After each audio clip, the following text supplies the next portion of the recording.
یہ آج ہمیں یہاں دو ایونٹس ہیں ہارٹیکلچر میں. ایک تو ہمیں سپرے شیڈول جو 2025 جو سکاسٹ کشمیر اور ہارٹیکلچر ڈپارٹمنٹ کشمیر مشترکہ طور پر اس کو بناتے ہیں on the basis of the previous experiences جو فیلڈ سے ملتا ہے اور جو بھی اس میں نئی تحقیقات ہوتی ہیں اس بنا پر ہر سال جو سپرے شیڈول یہ مرتب ہوتا ہے.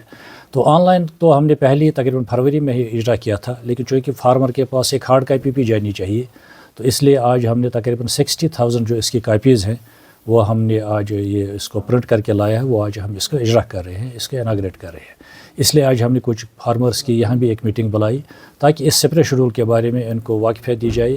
اس سپرے شیڈول میں کہ کون سی دوائی, خاص کر جو ایپل ہی نہیں بے ایپل, پیئر, پیچ, پالم, ایپریکاٹ, چیری, اور اس میں کھاد کے بارے میں بھی اطلاع ہوتی ہے کہ کھاد کیسے ڈالنی ہے, کیا ڈالنی ہے, اور دوائی کون سی چھڑکنی ہے, کب چھڑکنی ہے, اس کا سالٹ کیا ہونا چاہیے, اس کی کمپنی کیا ہونی چاہیے, یہ تمام چیزیں اس میں ہوتی ہے. اس سلسلے میں جو یہ عرض ہے کہ تمام فارمر سے اور جو ہمارا اپنا سٹاف ہے کہ وہ یہ انشور کریں کہ یہ کاپی تقریباً ہر جو پیسٹسائڈ ڈیلر ہے اس کے اندر بھی پہنچنی چاہیے, جو آپ کے جو کھاد بیچنے والے ہیں وہاں بھی ہونا چاہیے, جو فروٹ منڈیز ہیں چاہے سوپور والی ہو یا سری نگر جس بھی ڈسٹرکٹ میں وہاں پہ ان کو کاپیز ان کو بھی دینی پڑیں گی. اور خاص کر جو فارمر حضرات ہیں جو دور دیہات میں رہتے ہیں جہاں پر ابھی نیٹ ورک بھی نہیں چلتا, ان کے پاس بھی ایک کاپی ہونی چاہیے. تو کاپی دیکھ کر ہی لوگوں کو چاہیے کہ وہ دوائی چھڑکی, کون سی دوائی کب چھڑکنی ہے, کیسے چھڑکنی ہے, اس کا ڈوزیج کیا ہونا چاہیے, اس کی کمپنی کیا ہونی چاہیے, تو اس میں سیزن کیا ہونا چاہیے, یہ تمام چیزیں اس میں لکھی ہوتی ہے. تو اگر صرف دو چیزوں پر یہاں کے فارمر اور یہاں کے آرچرڈسٹ عمل کریں تو ہم سب کا ماننا ہے جو اس میں ایکسپرٹس ہیں کہ تقریباً 90% جو ہمیں پرابلمز آتی ہیں ان کی وجہ سے وہ نہیں ہو جائے. ایک تو یہ کہ وہی دوائی چھڑکیں جو اس سپرے شیڈول میں لکھی ہے اور اسی حساب سے چھڑکیں, اسی مقدار میں چھڑکیں اور اسی ٹائم پر چھڑکیں.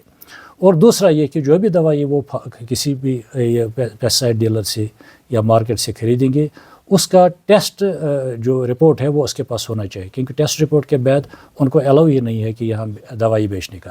تو اس لیے جو بھی خریدار ہے وہ ان سے مانگیں کہ اس کا ٹیسٹ رپورٹ ہے, اگر ہے تو تب خریدیں, اگر نہیں ہے ان کے پاس تو وہ دوائی نہ خریدیں. اگر ان دو ہی چیزوں پر وہ عمل کریں گے تو ہمارا مطلب یہ بالکل ہمیں پختہ یقین ہے کہ تقریباً 90% جو پرابلمز ہوتے ہیں فیلڈ میں وہ اس سے حل ہو جائیں گی.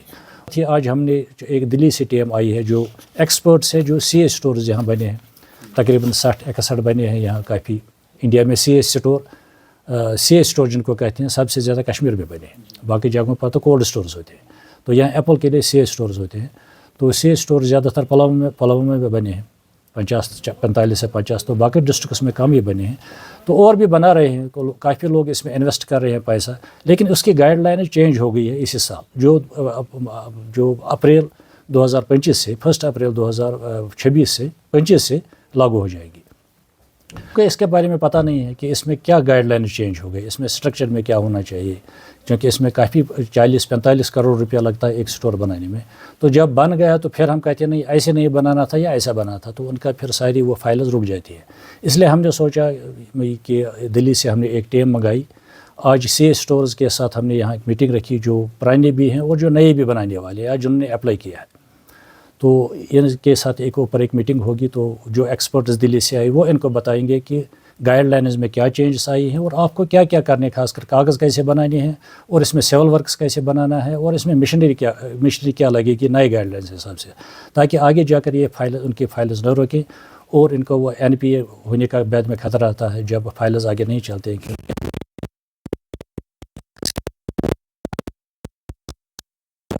عرض کیا کہ اس میں 2 قسم کے پیسٹسائڈس ہوتے ہیں مارکیٹ میں. ایک وہ جو ریکمنڈڈ ہے, جو اس کی ہماری کتاب میں لکھا ہے. اگر آپ پچھلے 5-8 سال کا اس کا ریکارڈ دیکھو گے تو 99% اس کے جو ٹیسٹ ریزلٹس وہ صحیح آتے ہیں, ایکسیپٹ جو کووڈ کا سیزن تھا اس میں گڑبڑ ہو گئی. ادروائز جو باقی سیزن تھا تو اس میں 99% ٹیسٹ ریزلٹ. اس لیے اس کا مطلب یہ ہے کہ اگر فارمر یہی پیسٹسائڈ استعمال کریں گے جو ریکمنڈڈ ہے اور اسی ڈوز سے کریں گے تو 99% وہ ایسے ہی سیف ہو جائیں گے. جو آج سوشل میڈیا میں اخباروں میں نکلتے ہیں, مس برانڈ نکلتے ہیں, ہر روز نکلتے ہیں, تو لیکن بعد میں آپ دیکھو گے وہ ریکمنڈڈ ہی نہیں ہوتے, اور نہ وہ کمپنیز ریکمنڈ ہوتے ہیں, نہ سالٹ ریکمنڈ ہوتے ہیں. خاص کر ایپل کے لیے بالکل ہی وہ ریکمنڈ نہیں ہوتے. تو اس لیے ہم اس کی ذمہ داری نہیں لیتے. فارمر کو خود سوچنا پڑے گا کہ ایپل کے لیے الگ سالٹس ہیں, اس کے لیے الگ دوائی ہیں اور وہ ریکمنڈڈ ہے. ریکمنڈڈ والے چھڑ کے 90% سیفٹی اس کی ایسی ہی ہو جائے گی. اور دوسرا یہ جو میں نے پھر بتایا کہ ٹیسٹ رزلٹ کے بغیر وہ نہ چھڑکے. ٹیسٹ رزلٹ کے بغیر کوئی بھی جو پیسٹیسائڈ ڈیلر بیچ ہی نہیں سکتا. اس کو پہلے ٹیسٹ کرنا ہے, بعد میں اس میں دوائی اس میں اپنی دکان میں رکھنی ہے. اگر اس کے پاس ٹیسٹ رزلٹ نہیں ہے, بیچ ہی نہیں سکتا, وہ مینڈیٹری اس کے لیے.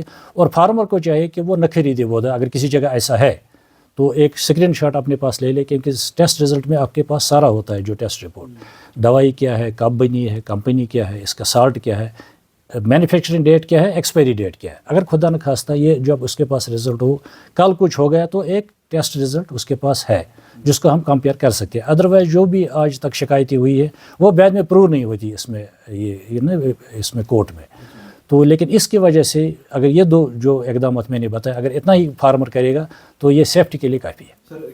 اس میں ڈائریکٹریٹ الگ ایگریکلچر کے انڈر کام کرتا ہے جن کا کام ہی ہے. لیکن ہمارے جو ایس ایم ایس ہوتے ہیں, سبجیکٹ میٹر اسپیشلسٹ, ہر ڈسٹرکٹ میں ہوتے ہیں, اور جو ایچ ڈی اوز ہوتے ہیں, ہارٹیکلچر ڈیولپمنٹ آفیسر, ان کو بھی انفورسمنٹ پاورس ہے ود ان دیئر زون. جہاں پر اس کی ڈیوٹی ہے وہ وہاں بھی ٹیسٹ کر سکتا ہے, اور ایس ایم ایس سارے ڈسٹرکٹ میں کر سکتا ہے. تو ہم بھی اپنے طور سے سیمپلز بھی اٹھاتے ہیں, ٹیسٹ چیک بھی کرتے ہیں. تو اور ایگریکلچر والے الگ سے کرتے ہیں, اور اس کے لیے جو قانون ہے وہ نافذ ہے. ہر جگہ اس میں ٹیسٹنگ ہوتی ہے اور ہر جگہ اس میں سیمپلنگ ہوتی ہے. تو لیکن لوگوں کو پھر بھی خود ہی متحرک رہنا پڑے گا, کیونکہ ایک بڑی انڈسٹری اس کے ساتھ وابستہ ہے. بڑے لوگ 14-15 لاکھ لوگ اس کے ساتھ وابستہ ہیں. تو ان کو بھی چاہیے کہ وہ بڑے متحرک رہیں اور ٹیکنالوجی کے ساتھ رہیں اور ہارٹیکلچر ڈپارٹمنٹ کے ساتھ رابطہ میں رہیں. کیونکہ بیچ بیچ میں جب موسم خراب ہوتا ہے تو ہم ایڈوائزری نکالتے ہیں, نہیں